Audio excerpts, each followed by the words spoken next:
예수 그리스도의 계시라.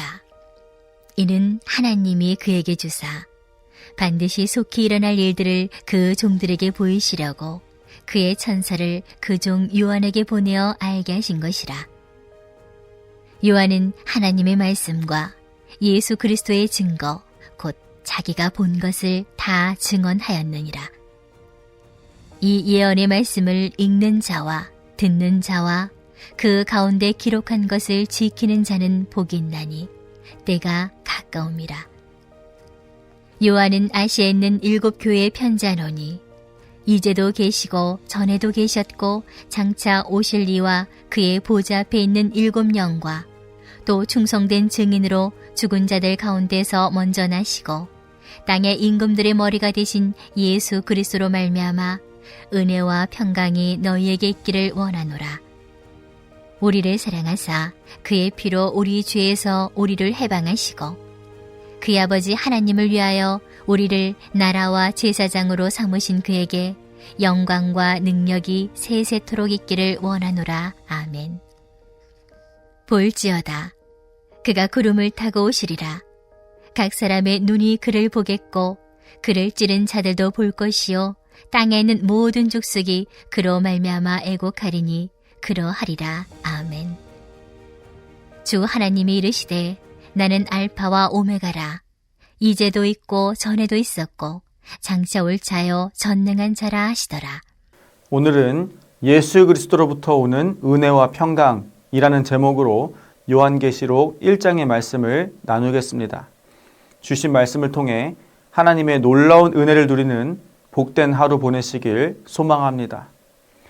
오늘부터 요한계시록의 말씀이 시작되는데요. 요한계시록이 아무래도 계시와 관련된 성경이다 보니 말씀을 읽는 사람이나 말씀을 전하는 사람이나 이 해석에 부담을 느끼는 어려운 책인 것 같습니다. 그래서 요한계시록을 시작하기에 앞서 요한계시록의 주제를 나누고자 합니다. 요한계시록은 요한이 환상 중에 받은 계시이며 소아시아의 7 교회에 있는 7 도시에 있는 교회에 보낸 편지입니다. 요한계시록의 주제는 그리스도의 다시 오심과 심판의 날입니다.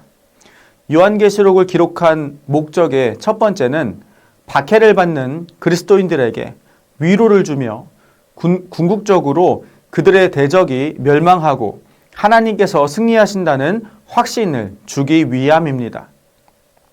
두 번째는 사탄의 교묘한 세력에 대항해서 담대히 맞서 싸울 것을 권면하기 위함입니다. 즉 예수께서 다시 오시는 것과 심판의 날이 분명히 임하게 되니 그리스도인들은 이 사실을 믿고 끝까지 싸우라고 권면하는 것입니다. 포기하지 않고 사탄의 세력과 싸운다면 하나님께서 주실 승리의 날, 기쁨의 날에 참여하게 된다는 것입니다. 오늘 본문 1절은 요한계시록 전체의 내용을 계시라는 말로 요약합니다. 그리고 이 계시가 어떤 전달 과정을 거쳐 독자들에게 전해졌는지를 설명해 주고 있습니다. 계시가 전달된 과정은 어떻습니까? 먼저 하나님이 계시를 그리스도께 주셨고 그리스도께서는 천사에게 전달하셨고 천사는 요한에게 마지막으로 요한은 소아시아 7 교회의 교인들에게 전달했습니다. 이를 통해 우리가 알 수 있는 사실은 무엇입니까? 하나님만 갖고 계셨던 계시가 이제까지는 숨겨져 있었지만 반드시 속히 일어날 일들을 드러내는 행위라고 이해할 수 있습니다. 계시를 전달받은 요한은 1절에서 자신을 예수님의 종으로 소개합니다. 그리고 2절에서 종으로서 받은 사명을 밝히는데요. 그의 사명은 하나님의 말씀과 예수 그리스도의 증거로서 자신이 본 환상들을 증언하는 것입니다. 본문 3절에서 요한은 이 예언의 말씀을 읽고 듣고 지키는 자가 복이 있다고 선언합니다. 이 표현은 요한계시록의 장르가 또한 예언서임을 암시해주고 있습니다. 3절에서는 요한계시록에 기록된 말씀에 대한 순종이 강조되고 순종해야 할 이유로 재림의 때가 임박했음을 나타내고 있습니다. 4절 후반부와 5절 전반부는 편지의 인사말입니다. 요한은 삼위 하나님으로부터 기원하는 은혜와 평강이 아시아에 있는 7교회에 있기를 소망합니다. 어제도 계시고 전에도 계셨고 장차 오실 이는 성부 하나님을 가리킵니다. 특이한 점은 성부 하나님을 표현할 때 과거, 현재, 미래가 아니라 현재, 과거, 미래의 순서로 나열했다는 점인데요.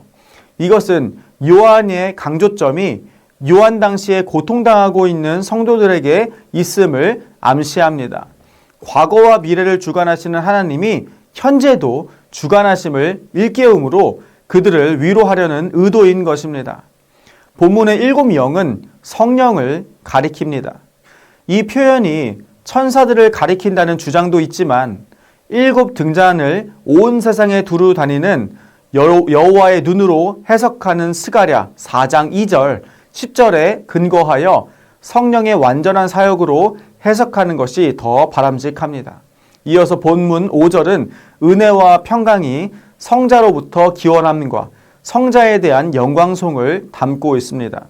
먼저 성자는 충성된 증인, 죽은 자들 가운데서 먼저 나신 분, 땅의 임금들의 머리로 소개되는데요. 예수님은 하나님의 계시를 충성스럽게 전달하신 분이며 부활의 첫 열매이시며 만왕의 왕이십니다. 죽기까지 충성해 부활하시고 만왕의 왕이 되신 그리스도의 모습은 극심한 박해를 목전에 둔 소아시아 7교회 성도들이 따라야 할 모델이 될 뿐만 아니라 그들에게 주실 은혜와 평강의 출처가 되십니다. 이후 요한은 예수님의 죽음을 통해 죄로부터 해방시켜 주신 은혜를 찬양합니다. 그리고 예수님은 당신의 죽음을 통해 믿는 자들을 하나님을 위한 나라와 제사장으로 삼으십니다. 본문 7절은 예수님이 다시 오시는 상황을 표현하고 있습니다. 그가 구름을 타고 재림하시는 모습을 모든 사람이 볼 것인데 그 가운데 그를 찌른 자들과 땅에 있는 모든 족속은 애곡할 것입니다. 그를 찌른 자들은 십자가에서 예수님을 창으로 찌른 사람들이 아니라 예수님을 믿지 않는 불신자 전체를 가리킵니다. 그들은 재림에 동반되는 그들에 대한 심판에 대해서 슬퍼할 것입니다. 땅에 있는 모든 족속도 그를 찌른 자들과 동일한 사람들을 가리킵니다. 오늘의 마지막 본문 8절에서 하나님은 당신을 알파와 오메가라고 선언하십니다. 여기에서 하나님은 헬라어 첫 글자와 마지막 글자를 사용해 당신이 역사의 주관자이심을 알리셨습니다. 그리고 이를 사실을 통해 믿음으로 인한 박해에 직면한 소아시아 7교회 신자들을 격려하셨습니다. 오늘 말씀을 통해 우리가 받은 은혜와 감사는 무엇입니까? 그것은 하나님만 갖고 계셨던 계시가 우리에게까지 전해졌다는 것입니다. 그 계시란 무엇입니까? 그것은 믿는 자들에게 예수 그리스도로부터 오는 은혜와 평강이 임한다는 것입니다. 그리고 이러한 평강이 과거부터 미래까지 있지만 가장 중요한 현재에도 우리에게 임한다는 것입니다. 이러한 예수 그리스도로부터 오는 은혜와 평강으로 인해 우리는 주를 믿는 믿음으로 인해 환난당하고 박해받으며 무시당하더라도 이를 능히 감당하고 이겨낼 힘이 있다라는 것입니다. 우리에게 더욱이 좋은 소식은 우리가 그리스도인으로서 믿음을 가지고 악한 사탄의 세력과 싸울 때에 최후의 승리자는 하나님이시며 끝까지 인내하고 주님을 따른 사람들에게는 승리의 기쁨과 구원의 감격이 반드시 임하게 된다는 것입니다. 세상에 100% 확률은 없습니다. 왜냐하면 이 세상은 불완전하기 때문입니다. 그러나 구원에는 100%의 확률이 있습니다. 하나님께서 전능하시고 그의 독생자이신 예수 그리스도가 구원자가 되시기 때문입니다. 마찬가지로 심판의 날도 요한계시록의 말씀처럼 100% 확률로 올 것입니다. 우리에게 기쁨의 소식은 믿음을 가지고 끝까지 주님을 따른다면 100%의 확률로 승리하고 구원을 얻을 수 있다는 것입니다. 이것이 온전하지 못한 세상에서 살고 있는 온전하지 못한 우리에게 주시는 하나님의 놀라운 계시입니다.